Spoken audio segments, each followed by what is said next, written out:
एक लड़की है जो कि तुम्हारे स्कूल में या तुम्हारे कॉलेज में है या किसी कोचिंग इंस्टीट्यूशन डांस क्लास में है। तुम उसको पसंद तो करते हो, पर तुम अपने आप को ये बोल के रोक लेते हो कि मैं अभी रिलेशनशिप के लिए रेडी नहीं हूँ। तो मैं तुमसे एक सवाल पूछना चाहता हूँ, तुम्हें क्या लगता है कि रिलेशनशिप में आने के लिए रेडी होना पड़ता है? क्या चीज़ तुमको तैयार कर देती है? पैसे? वीडियो में आगे बढ़ने से पहले तुमको मैं बता देता हूँ, मेरा नाम है मास्ट गाय और मेरी कोशिश ये है कि आगे आने वाले 30 दिनों में मैं कम से कम 1000 सब्सक्राइबर मेरे चैनल पे कर लूँ अगले आने वाले कुछ दिनों में। तो प्लीज़ सब्सक्राइब ज़रूर से करिएगा। करियर और रिलेशनशिप दोनों अलग अलग चीज़ें को अलग अलग चीज़ें चलती है।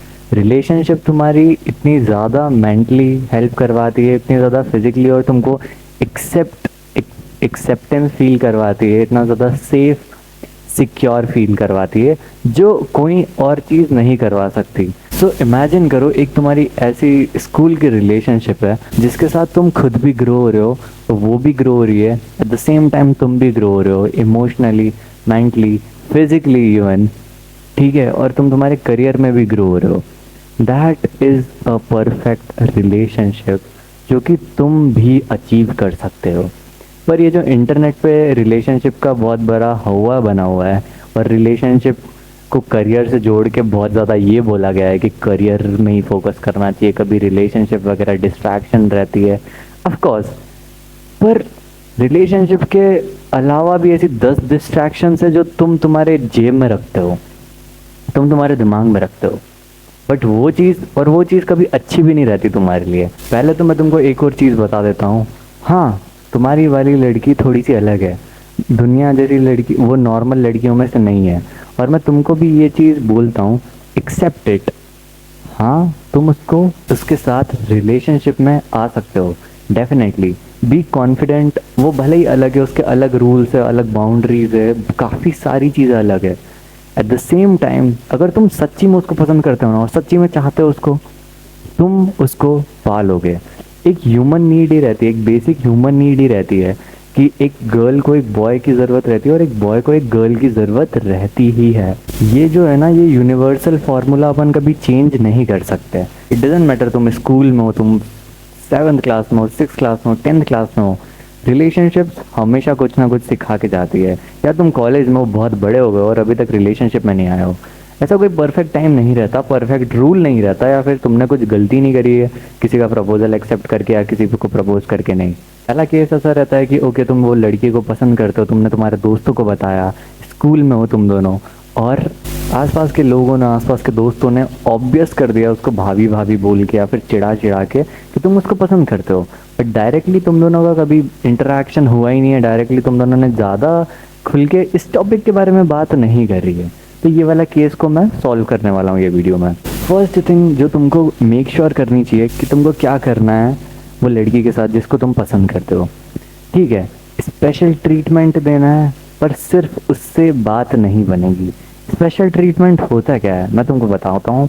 एक जो केयरिंग वाला पार्ट है और एक जो फनी वाला पार्ट है, जो ज़्यादातर अपनी बहनों के साथ करते हैं, अपन अपनी फैमिली सिबलिंग्स के साथ करते हैं कि मजाक मस्ती करते रहते हैं, बट उनको कभी अपन जेंटलनेस और केयरिंग नहीं दिखाते हैं। तो क्या सिर्फ फनी बनना अच्छा है या क्या सिर्फ केयरिंग बनना अच्छा है? नहीं, मैं तुमको एक डायग्राम की मदद से समझाता हूँ। ये जो तुम देख रहे हो बीच में शेडेड पार्ट जो है, तुमको एग्जैक्टली वो चीज़ फॉलो आउट करनी है, ठीक है।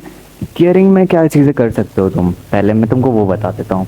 उससे पूछो, उसकी हेल्थ के बारे में पूछ सकते हो, रोज़ नहीं करना। अगर तुम उसको कुछ सस्पिशियस देख रहे हो, उसके बिहेवियर में एनर्जी कम लग रही है उसकी, वो पूछ सकते हो, सिर्फ उससे रिलेटेड, क्योंकि नॉर्मली कोई नहीं पूछता उससे ये सब चीज़ें, ठीक है। तो एक एक्स्ट्रा केयर, स्मॉल जेस्चर्स, जैसे कि लाइक पानी पी रहे हो तुमने भी पानी पी लिया, अगर तुम कुछ चॉकलेट खा रहे हो तो तुमने उसको भी दे दी। ये बेसिक चीज़ें तो मैं बता रहा हूँ, ये स्कूल डेज में जो तुमको करना रहती है ना। और सेम वे में तुमको पूछना भी नहीं है कि सिर्फ हमेशा सेम चीज़ पूछेगी, हेल्थ कैसी है, तू तभी ठीक नहीं, हमेशा ये चीज़ नहीं करनी है। कभी उसको देख के नोटिस करो कि तू आज डल लग रही है, डार्क सर्कल्स लग रहे हैं, are you using the phone ज़्यादा, ठीक है, कुछ भी लाइक, ठीक है, ऐसे करना है। रही बात फनी की, फनी बनने में तो तुम एक्सपर्ट होगे सही, अगर नहीं हो तो हो जाओ। पहले तो फनी बनने के लिए कुछ ज़्यादा पढ़ाई नहीं करनी पड़ती, नॉर्मल ही रहना पड़ता है।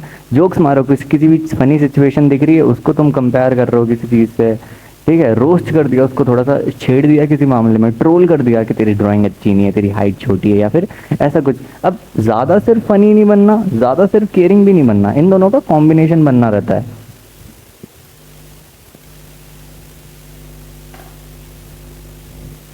क्योंकि ज़्यादातर उनके जो फ्रेंड रहते हैं, ज़्यादातर गाय फ्रेंड्स रहते हैं, ज़्यादातर गाय फ्रेंड्स जो रहते हैं वो आइदर बहुत केयरिंग हो जाते हैं क्योंकि वो उनसे प्यार करते हैं, जो लड़के उनको पसंद करते हैं वो बहुत ज़्यादा केयर शो करने लग जाते हैं, जो कि गलत है।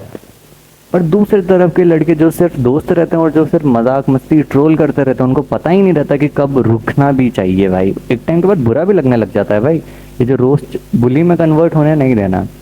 तो तुम एक ऐसे पर्सन बनोगे इस पॉइंट पे जहाँ पे तुम दोनों चीज़ कर रहे हो। इट्स मोर लाइक घर में डैड जो रहते हैं ना, इसमें एक और चीज़ ऐड हो जाती है वैसे तो, डांटना वाली चीज़, क्योंकि फादर फिगर जो रहते हैं ना वो हंसाते भी अपनी बेटियों को, ध्यान भी उनका रखते हैं और पनिशमेंट भी देते हैं, पर वो चीज़ अभी तुमको ऐड नहीं करना, वो चीज़ तुमको तभी करना चाहिए जब तुम किसी रिलेशनशिप में हो। स्टार्टिंग के पॉइंट पे ये दो चीज़ें ही इनफ रहेगी। अब जो दूसरी चीज़ मैं बताने वाला हूँ वो है कि do this thing for an year. हाँ, एक साल तक अगर तुमने वो चीज़ नहीं करी है और अभी अभी नया नया तुम्हारा बॉन्ड स्टार्ट हुआ है, कम से कम तुमको 12 महीने तो देना पड़ेंगे ये सेम चीज़ को। इस बीच में तुम खुद भी श्योर होगे अपनी फीलिंग्स को लेकर कि तुम सच्ची में उसको पसंद करते हो या नहीं, और तुम प्रॉपर कमिटमेंट दे पाओगे। इस बीच में तुम लोग दूसरी गर्ल्स को भी देख सकते हो, मतलब ऑब्जर्व कर सकते हो कि यार इसमें जो चीज़ें हैं वो चीज़ इधर नहीं है। और ऑब्वियसली अगर तुम सच्ची में उससे प्यार करते हो ना, अगर तुम दिल से श्योर हो उसको पाने के लिए या फिर चाहिए तुमको वो, तो सच्ची में तुम पा लोगे उसको और तुमको दूसरी लड़कियों में इंटरेस्ट आएगा भी नहीं हो। तो एक साल तक एफर्ट देना है। बट बहुत सारे इंडियंस ये सेम चीज़ करते तो हैं, बट उनको